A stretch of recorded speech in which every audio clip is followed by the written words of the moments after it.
की जो हमारी क्लास है क्लास 12th की रहने वाली है और इसके अंदर हम लेसन नंबर आपका जो 7 है क्षेत्रीय आकांक्षाएं इसको डिस्कस करने वाले हैं। और ये जो चैप्टर है हम आपके बुक और प्लस में साथ में जो सपोर्टिंग मटेरियल है आपका जो उसमें बताया गया हम दोनों को एक साथ लेके चलेंगे, दोनों से कवर करने की कोशिश करेंगे। सबसे पहली बात तो आपसे पेपर में पूछा जाएगा क्षेत्रीय आकांक्षाएं होती क्या है, तो आपको ध्यान रखना है 1980 के दशक के बाद या फिर 1980 के दशक से ही भारत के अंदर जो है स्वायत्तता की मांग बहुत ज्यादा देखने को मिली। स्वायत्तता आखिर है क्या, तो स्वायत्तता का मतलब है कुछ ऐसे विशेष अधिकार जो कि किसी खास क्षेत्र के द्वारा मांग की गई है। इस चैप्टर के अंदर मेनली हमको किन किन क्षेत्रों के बारे में पढ़ना है, इस चैप्टर में हमें जम्मू एंड कश्मीर, जम्मू कश्मीर, इसके बाद में आपका पंजाब, असम और मिजोरम, साथ में नागालैंड, इनके बारे में हमको पढ़ना है। ये सारे के सारे पांचों के बारे में हम इसके अंदर पढ़ने वाले हैं। तो क्षेत्रीय आकांक्षाएं होती क्या है, तो आपसे कोई पूछे क्षेत्रीय आकांक्षा क्या है, वैसे तो क्षेत्रीय आकांक्षा का मतलब है अलग अलग क्षेत्रों में उठी हुई मांगे उनकी इच्छा अनुसार क्षेत्रीय आकांक्षाएं कहलाती है। और 1980 के दशक में भारत में ऐसा देखा गया कि अलग अलग क्षेत्रों में, क्योंकि आपको पता है भारत एक विविधता वाला देश है, भारत में बहुत ज्यादा डाइवर्सिटी है, तो भारत के अंदर अलग अलग क्षेत्रों में कुछ खास मुद्दों को लेकर उनकी खास डिमांड की गई। जैसे जम्मू एंड कश्मीर आप सभी को पता है, उसका कॉन्सेप्ट तो ऐसा है कि उसमें बहुत सारे लोग ऐसे जो देश से बिल्कुल अलग चाहते हैं, अलग होना चाहते हैं। पंजाब जो है वो भी चाहता है कि वो अपना एक अलग देश बनाए, खालिस्तान बनाए। असम का ये है कि असम चाहता है कि भाई जो बाहरी विदेशी लोग हैं उन लोगों की जो घुसपैठ हुई है उनके क्षेत्रों में, जिनकी वजह से वो अल्पसंख्यक हो रहे हैं, उन्हें बाहर निकाला जाए। मिजोरम का भी ऐसा ही है और नागालैंड का भी ऐसा ही है। तो अब यहाँ पर हम देखेंगे कि भाई 1980 के दशक के बाद भारत में देश के कई ऐसे हिस्से रहे जहां पर स्वायत्तता की यानी विशेष अधिकार की मांग हुई और उसने काफी हद तक संविधान को, हमारे प्रशासन को, इसको काफी ज्यादा क्या किया, प्रभावित किया। और ये मांगे इनकी ऐसा नहीं है कि कुछ सालों तक चली, काफी लंबे अरसे से चली आ रही थी। और जब ये शांत नहीं हो पाई तो इसके बाद में कुछ समझौतों के द्वारा उसे शांत किया गया। जैसे आप देखोगे अधिकतर समझौते जो है वो राजीव गांधी हमारे जब पीएम बने उस टाइम पे हुए और इसको हम देखेंगे, आगे डिस्कस भी करेंगे। देखो जो जम्मू एंड कश्मीर की समस्या है वो धारा 370 खत्म भी कर दी गई है, लेकिन तब भी अभी भी वहां पर जो है सब कुछ नॉर्मल नहीं है।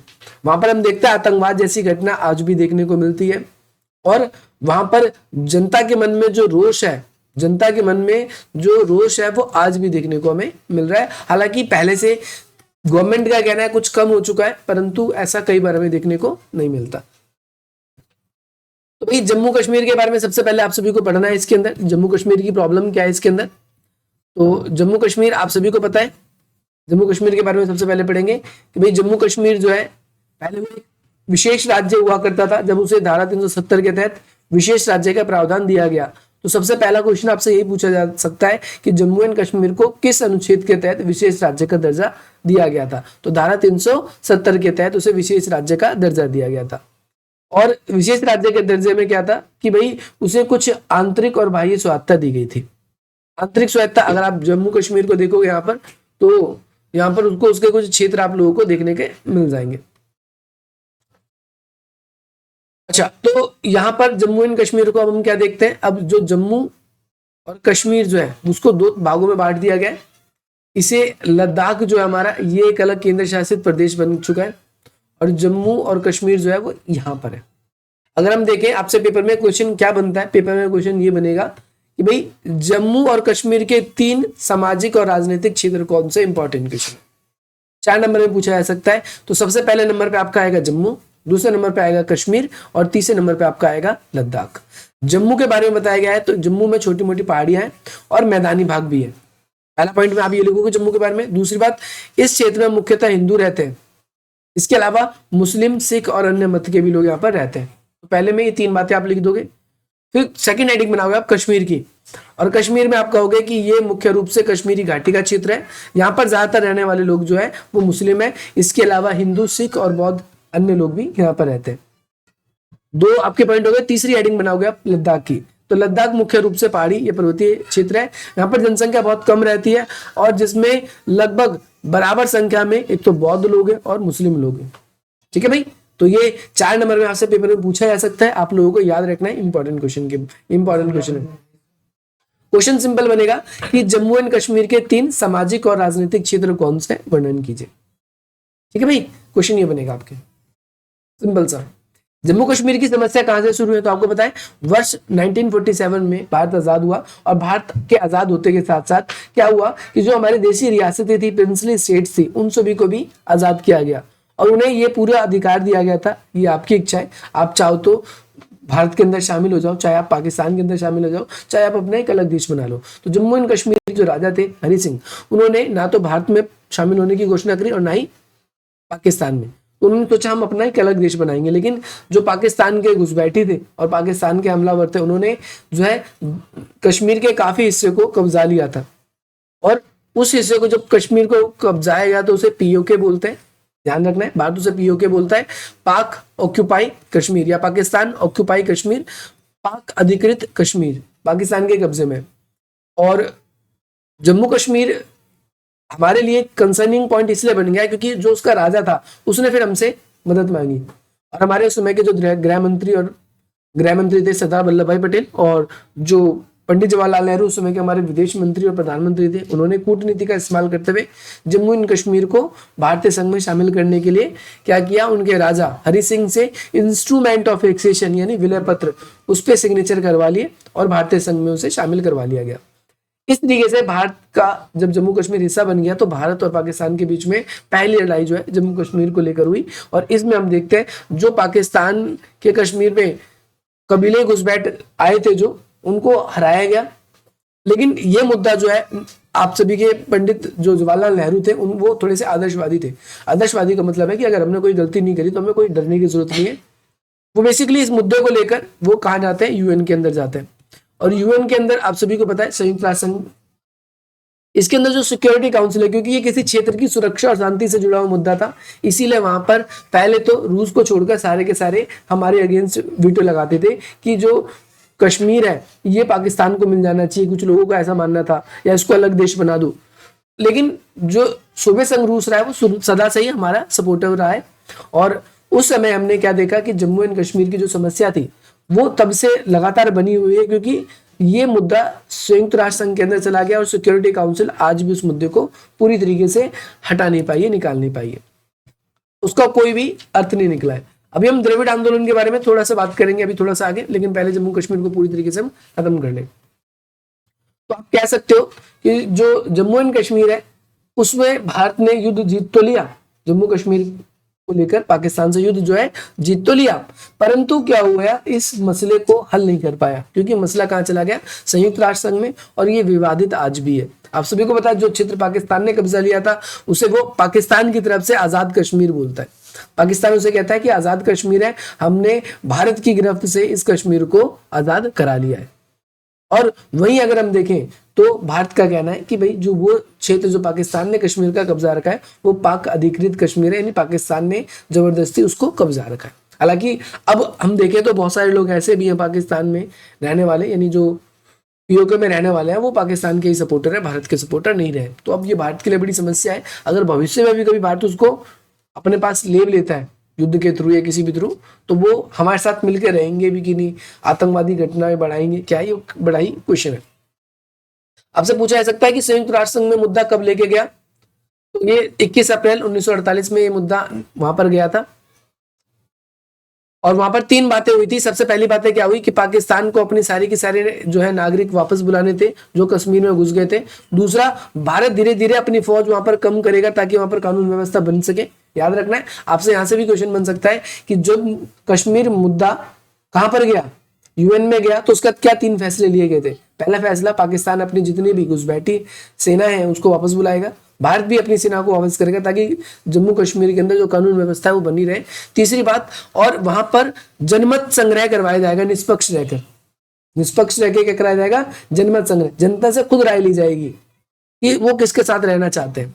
परंतु इस प्रस्ताव में जो है ज्यादा प्रगति नहीं हो सकी। यानी भारत सरकार का कहना है कि पाकिस्तान की तरफ से बार बार यहाँ पर जो है घुसपैठ, आतंकवाद, युद्ध जैसी स्थिति करी जाती है, इसीलिए हम अपनी आर्मी यहाँ से हटा नहीं सकते। अगर हमने अपनी आर्मी हटा दी तो हो सकता है कि जो क्षेत्र अभी हमारे पास में है वो क्षेत्र भी उनके पास चला जाएगा, और ना ही वहां पर जनमत संग्रह हो पाया है।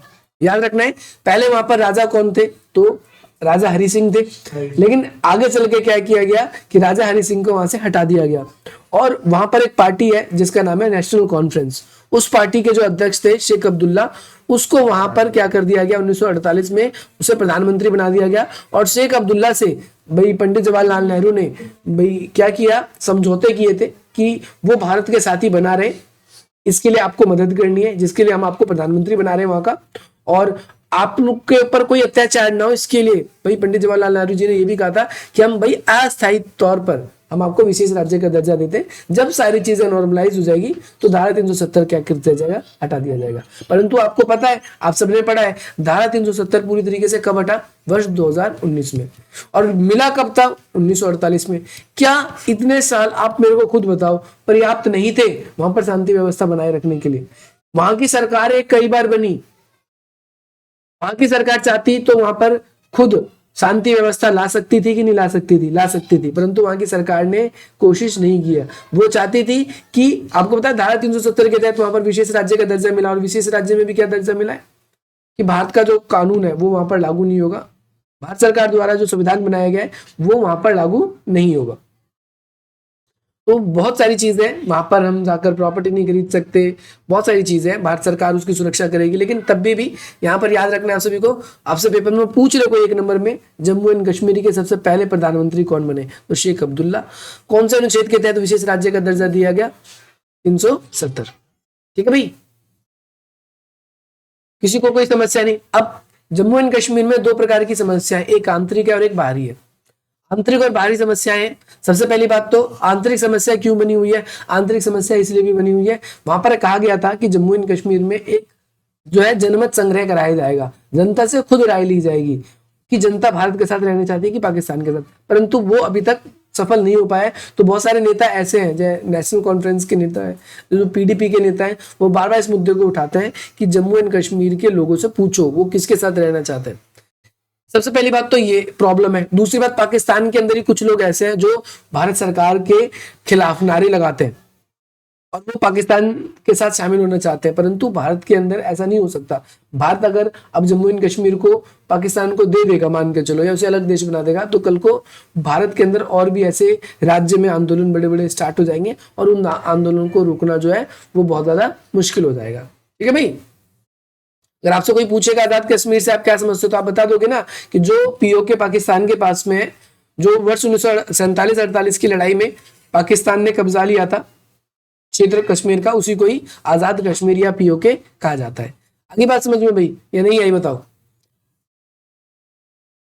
भाई। देखो, एक तो मैंने बताया वहां पर जनमत संग्रह की प्रॉब्लम है, दूसरी क्या है, उसको अनुच्छेद 370 के तहत विशेष राज्य का दर्जा मिला है, और विशेष राज्य का दर्जा मिलने की वजह से वो पूरी तरीके से भारत में एकीकृत नहीं हो पाए। पूरी तरीके से वो भारत में क्या नहीं हो पाए, एकीकृत नहीं हो पाए। बहुत सारे ऐसे लोग हैं जो जम्मू कश्मीर के अंदर कहते हैं कि जो जम्मू कश्मीर को स्वायत्ता यानी विशेष अधिकार दी गई है वो पर्याप्त नहीं है, वो काफी नहीं है, उसे और ज्यादा स्वायत्ता दो। वही कुछ देश के और भी ऐसे राज्य हैं, जैसे बिहार हो गया, बिहार जैसे स्टेट बोलते हैं हमें भी विशेष राज्य का दर्जा चाहिए, नहीं तो जम्मू कश्मीर का विशेष राज्य का दर्जा खत्म करो। आधी बात समझ में? तो ये हमारे देश के अंदर आंतरिक और बाहरी दोनों प्रकार की समस्या रहा गया। जनमत संग्रह वाली मैंने बात कॉन्सेप्ट आपको बता दिया है। अब 1948 के बाद में वहां की राजनीति क्या हुआ, मैं आपको राजनीति के बारे में बताता हूं भाई। देखो, वर्ष 1948 में क्या किया गया, शेख अब्दुल्ला को वहां पर क्या किया गया था, वहां का प्रधानमंत्री बनाया गया। और लेकिन धीरे धीरे क्या हुआ कि भाई कश्मीरी पंडित या फिर और ऐसे मुद्दों की वजह से वहां पर शांति व्यवस्था बहाल नहीं हो पाई। 1953 में उन्हें पद से हटा दिया गया और उन्हें कई वर्षों तक क्या कर दिया गया, कैद कर दिया गया। अब भाई कैद क्यों कर दिया गया, क्योंकि वहां पर जो जनता को भड़काने का कार्य किया जा रहा था, इसीलिए 1953 से लेकर 1974 तक कांग्रेस पार्टी ने वहां पर क्या किया कि भाई शेख अब्दुल्ला की जो अन्य पार्टी, मतलब वहां पर जो पार्टी थी उस पार्टी के साथ में सहयोग करके शासन व्यवस्था चलाई, लेकिन आगे चलकर फिर दोबारा क्या किया कांग्रेस। ये सिलसिला ऐसी बना रहेगा कि भाई कभी दोनों के बीच में एग्रीमेंट होगा, दोनों समझौते करेंगे, दोनों मिलकर सरकार बनाएंगे और दोनों मिलकर कई बार सरकार से हट जाते हैं, है ना, सरकार गिरा दी जाती है। अच्छा, आपसे पेपर में एक क्वेश्चन पूछा जा सकता है, ध्यान रखना है,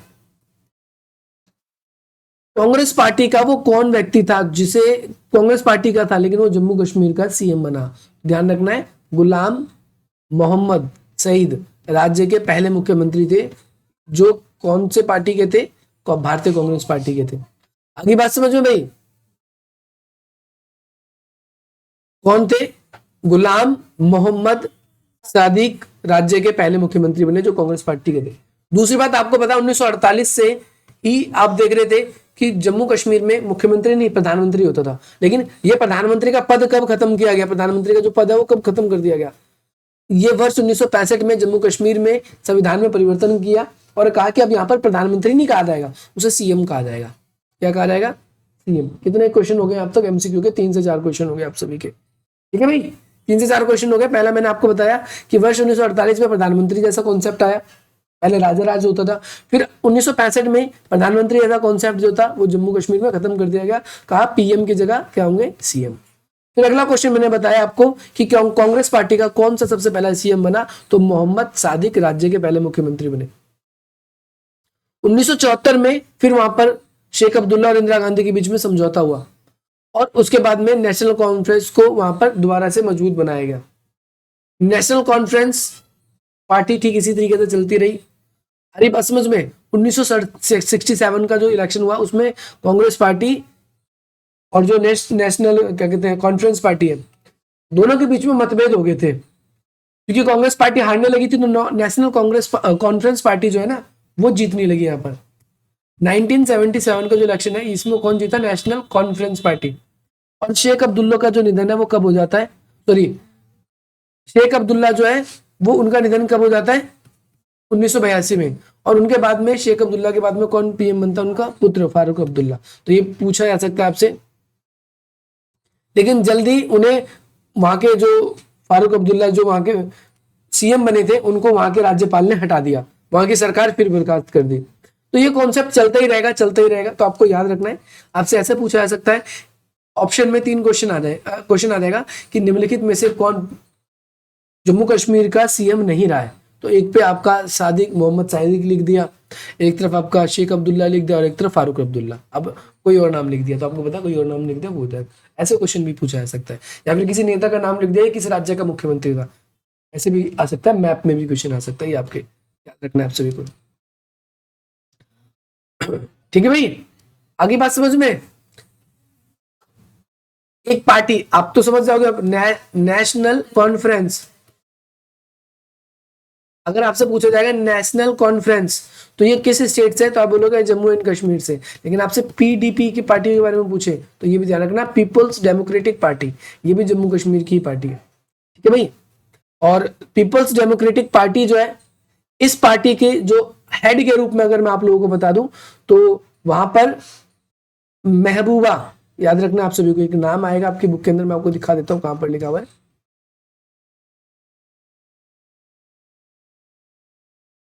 पीडीपी के बारे में पता चल गया ना भाई आप लोगों को, देखो ये रहा,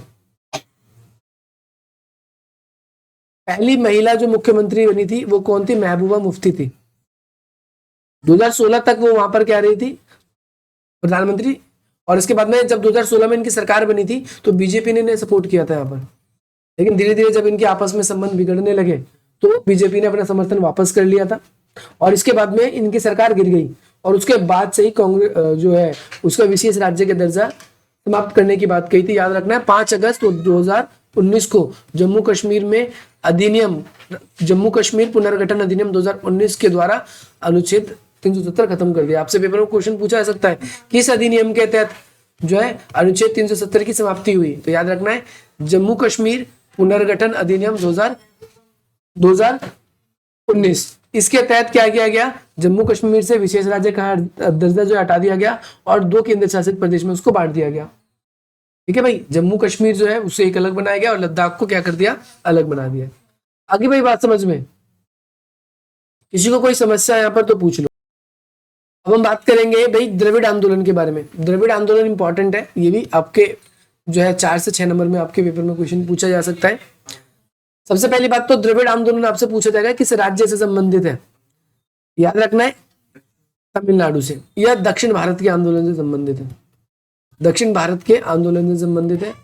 दूसरी बात, ये किस भाषा के विरुद्ध में हुआ द्रविड़ आंदोलन, तो हिंदी भाषा के विरुद्ध में हुआ।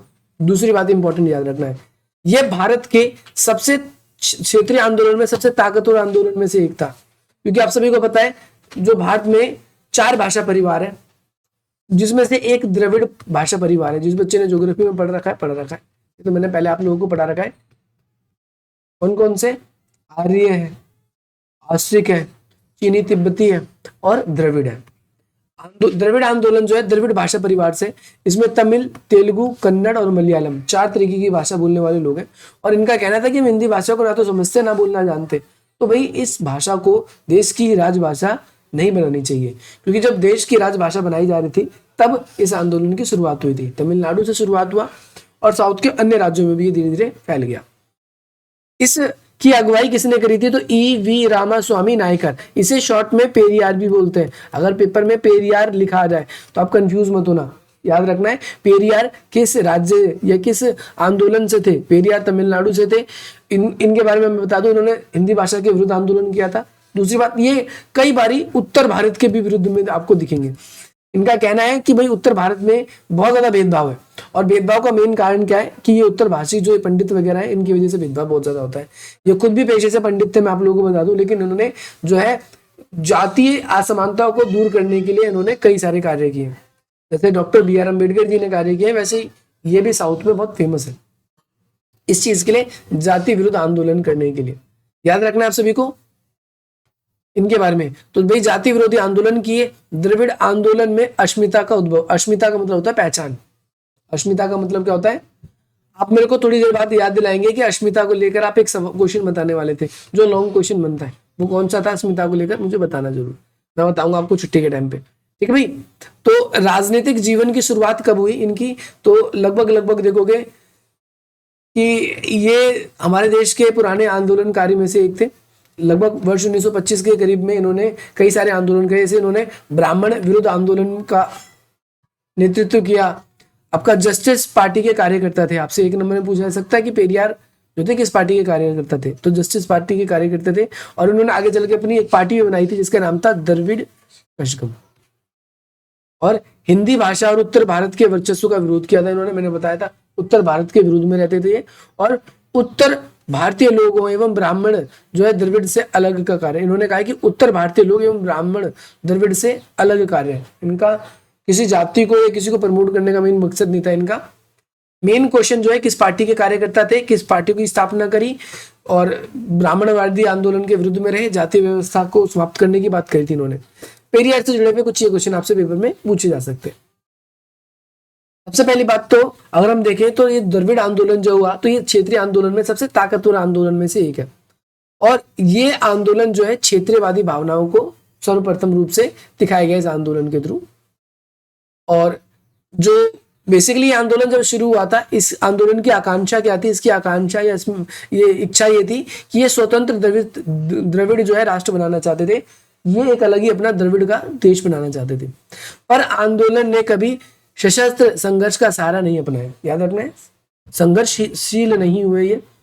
इनके नेतृत्व ने, यानी जो वी रामास्वामी नायकर है, ये नेतृत्व कर रहे थे। इन्होंने सार्वजनिक बहसों, चुनावी मंचों का इस्तेमाल किया, चुनावी एजेंडे का भी इस्तेमाल किया कि भैया हम जब भी हमारी सरकार बनेगी तो हम इस पार्टी को या इस भाषा को अपने क्षेत्र में लागू नहीं होने देंगे। द्रविड़ आंदोलन की बागडोर जो है वो तमिल समाज सुधारक वी रामास्वामी नायकर या पेरियार के हाथों में थी। और इस आंदोलन में एक जो है द्रविड़ कशगम जो है एक पहले संगठन बना, और आगे चल के जब इस आंदोलन को सफलता मिलती है तो ये द्रविड़ कशगम जो है ये एक राजनीतिक पार्टी में बदल जाएगी। बेसिकली ये ब्राह्मणों के वर्चस्व का विरोध करती थी। द्रविड़ कशगम क्या करती थी, तो आपको याद रखना, ब्राह्मणों का वर्चस्व का विरोध करती थी। और उत्तर भारत की जो आर्थिक और राजनीतिक प्रभाव था राजनीति में उसको कम करने की बात करती थी। कहते थे कि भाई ये जरूरी नहीं कि नॉर्थ के लोग, हालांकि उत्तर भारत में पॉपुलेशन ज्यादा है तो इसका मतलब ये नहीं कि साउथ के लोगों को इग्नोर किया जाएगा। जैसे फॉर एग्जांपल आप देखोगे दिल्ली जो है वो नॉर्थ में, उत्तर भारत में है, और दिल्ली के अगर हम ज्यादातर नेताओं को देखेंगे तो साउथ के नेता ज्यादातर कम ही बने, लेकिन दिल्ली में ही सारे सचिवालय इसके उत्तर की चीजों को ज्यादा प्रमोट किया जाता है, ऐसा ना किया जाए, इनका ऐसा कहना था। अब इस आंदोलन को धीरे धीरे सभी दक्षिण के राज्यों में समर्थन मिला। ये केवल धीरे धीरे सभी राज्यों में समर्थन मिला था, लेकिन इतना नहीं मिला, ठीक है भाई। और ये तमिलनाडु में ज्यादातर रह गया, और द्रविड़ कशगम है वो दो भागों में बढ़ जाता है आगे चलकर, एक द्रविड़ मुनेत्र कशगम है ना, और 1953 से और 54 तक के दौरान में इसने तीन सूत्रीय आंदोलन के साथ राजनीति में कदम रखा। तीन सूत्रीय राजनीतिक कार्यक्रम क्या थे? द्रविड़ मुनेत्र कशगम के, आपसे पेपर में यहां से क्वेश्चन पूछ सकता है कि द्रविड़ मुनेत्र कशगम या जो डीएमके था, इनकी क्या डिमांड थी? तीन आंदोलन। सबसे पहली क्या डिमांड थी इनकी? कल्लाकुड़ी जो नामक रेलवे स्टेशन है इसका नाम जो है क्या कर दिया जाए? डालमियापुरम रख दिया जाए। दूसरी बात इनकी यह मांग थी कि भारत की जो विकास है वो उत्तर भारत के थ्रू ही नहीं हो रहा, उसमें सभी के सभी, उन्होंने इस बात का विरोध प्रकट किया था। इसके अलावा अगर आप देखोगे तो इनकी ये डिमांड थी कि भाई स्कूल का जो सिलेबस है उसमें तमिल संस्कृति को भी महत्व दिया जाए। तीसरी बात इनकी ये डिमांड थी कि भाई हमें पढ़ाने के साथ साथ बच्चों को शिल्प यानी जो स्किल्स है वो भी डेवलप करनी चाहिए। अगली बात समझ में। इसके बाद में ये संगठन जो है, इस संगठन क्या कहते हैं, संगठन के अनुसार नीति समाज ब्राह्मणवादी दृष्टिकोण को बढ़ावा देती है। यानी अगर हम देखें तो ब्राह्मणवादी जो विचारधारा नीति समाज है जो है हमारे ब्राह्मणवादी विचारधारा को बढ़ावा देती है। और इन्होंने बेसिकली 1965 में, एक इंपॉर्टेंट है, 1965 के हिंदी विरोधी आंदोलन की सफलता में डीएमके की जनता के बीच में और लोकप्रिय बना दिया। यानी डीएमके पार्टी कब लोकप्रिय ज्यादा हो जाती है? 1965 में जो ये हिंदी भाषा विरोधी आंदोलन हुआ। इसके बाद में आगे बात समझ में भाई। आगे चलकर जो द्रविड़ मुनेत्र कशगम जो है ये भी आगे पार्ट्स में बढ़ जाती है, याद रखना आप सभी को। देखो 1965 में ये आंदोलन हुआ और 1967 के इलेक्शन में इसको भारी सफलता भी मिली चुनाव में।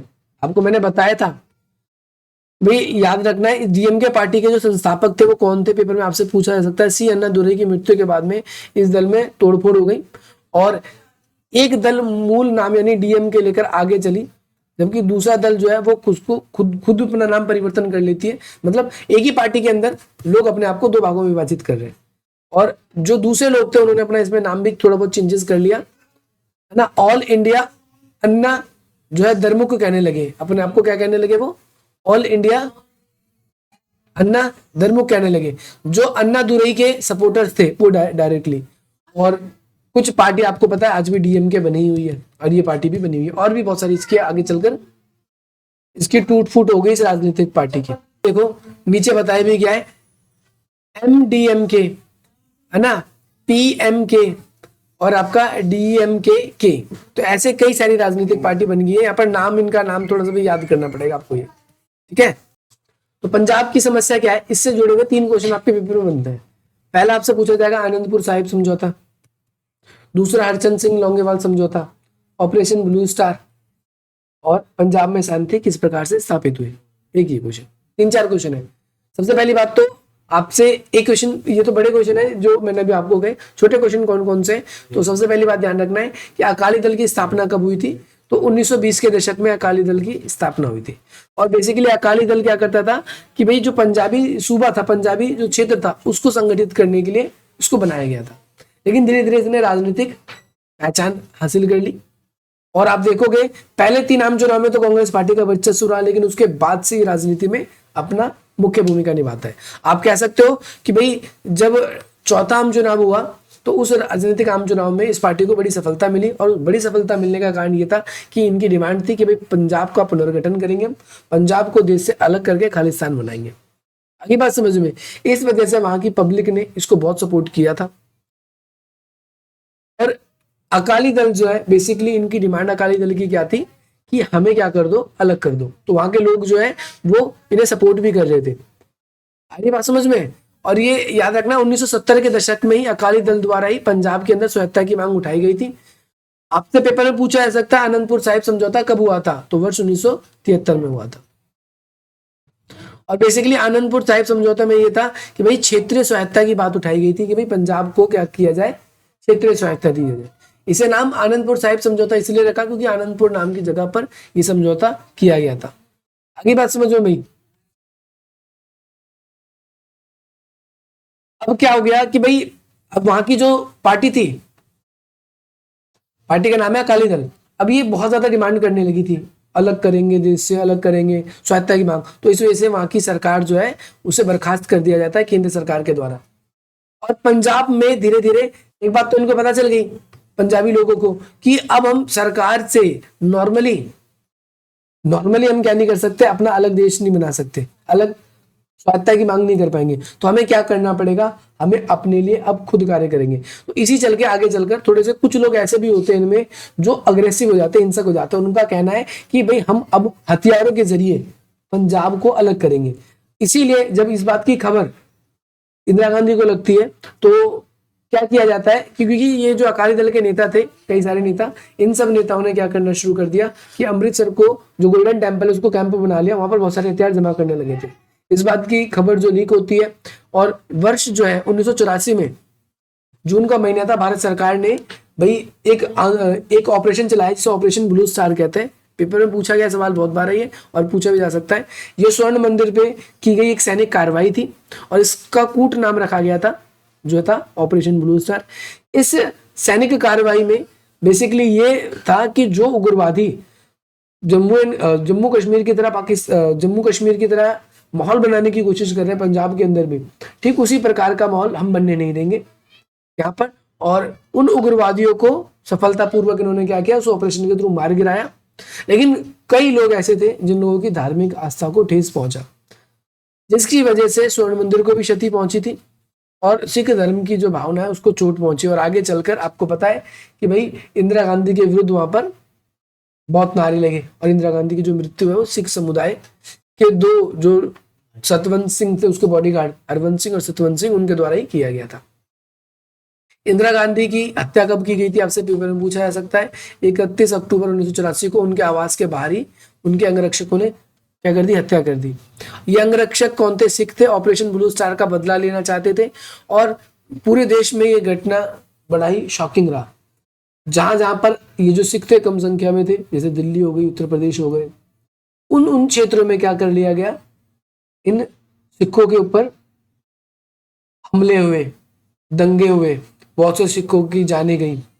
याद रखना आप सभी को, 2000 से ज्यादा जो सिख है दिल्ली में मारे गए थे, है ना। और सबसे ज्यादा दिल्ली में ही से प्रभावित हुए थे। कानपुर, बोकारो, चासा ऐसे इलाके क्षेत्र में सैकड़ों सिख मारे गए थे, सरकारी आंकड़ा है। और बहुत सारे ऐसे भी परिवार थे जहां पर कोई भी पुरुष सिख बचा ही नहीं। आधी बात समझ में। आपसे एक क्वेश्चन और पूछा जाएगा, जब सिखों के साथ ये दंगे हुए तो किस प्रधानमंत्री ने अपना संसद के भाषण में एक संवेदनशील भाषण प्रस्तुत किया या फिर अपना दुख प्रकट किया, तो वो था 2005 में डॉक्टर मनमोहन सिंह। डॉक्टर मनमोहन सिंह 2 बार प्रधानमंत्री बने, एक बार 2004 से लेकर 2009 तक और दूसरी बार 2009 से लेकर 2014 तक। 2014 तक रहे हैं ये।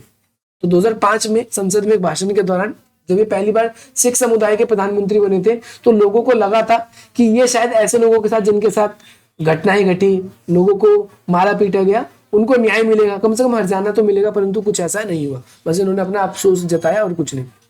आगे चल के शांति की बात हुई तो अब आपको पता है 1984 में इंदिरा गांधी की हत्या हो गई और फिर उसी वर्ष चुनाव होते हैं। और उस वर्ष चुनाव के बाद में आप देखोगे कि भाई 1984 में कांग्रेस पार्टी को 415 सीटें मिली, सबसे ज्यादा। अगले पीएम जो हमारे राजीव गांधी बनते हैं और राजीव गांधी द्वारा पंजाब में शांति स्थापित करने के लिए क्या किया गया, जो वहां के अकाली दल के एक नरमपंथी नेता थे जिनका नाम था हरचंद सिंह लोंगेवाल, उनके साथ में 1985 जुलाई का महीना था, उसमें एक समझौता हुआ।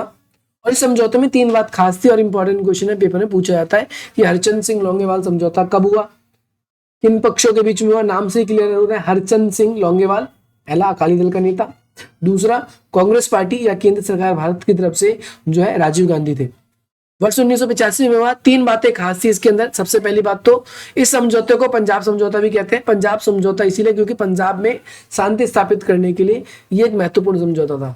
सबसे पहली बात ये हुई कि भाई जो चंडीगढ़ होगा वो पंजाब के नियंत्रण में होगा, पंजाब को दे दिया जाएगा, और पंजाब और हरियाणा के बीच में जो विवाद सुलझाने के लिए एक अलग से आयोग की नियुक्ति की जाएगी। दूसरी बात थी ये।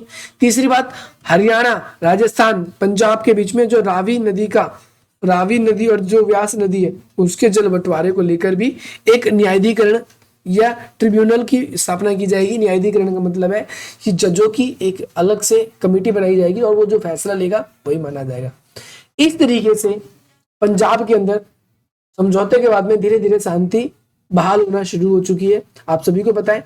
और वहां के बहुत सारे लोग ऐसे हैं जो पंजाब में जब इलेक्शन होते हैं तो वहां वोट देने नहीं जाते, क्योंकि उनका कहना है कि सरकार हमारे लिए कुछ नहीं करती और हमारी जो डिमांड है उन डिमांड्स को तो सरकार के द्वारा पूरा किया ही नहीं जा रहा। बोलो मेरी बात समझ में आई भाई आप लोगों को या नहीं आई? किसी को कोई समस्या?